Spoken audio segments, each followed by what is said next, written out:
তোমরা সবাই জানি আজকে মাহিন ভাই কিন্তু অবশ্যই বলবে। আচ্ছা, অনেকক্ষণ যাবতই তো আসলেন, কিছু তো বললেন না। হুম, অনেকক্ষণ যাবতই তো আসলেন, কিছু তো বললেন না। বলবো হ্যাঁ।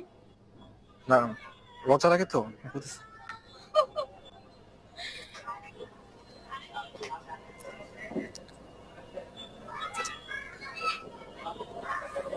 অনেকক্ষণ ধরেই আসছি তো, অনেকক্ষণ ধরে বলবো বলবো ভাবছিলাম। বলেন। আসলে ভয় লাগতেছে যদি কিছু মনে করেন। না না, সমস্যা নাই, বলেন আপনার যা বলতে ইচ্ছে করে। কিছু মনে করবেন না তো? না, শিওর, আপনি বলেন। শিওর মনে করবেন না? না। আচ্ছা, বারবার তাকায় আছেন, ভয় লাগতেছে। না বলি, হ্যাঁ হ্যাঁ, অবশ্যই।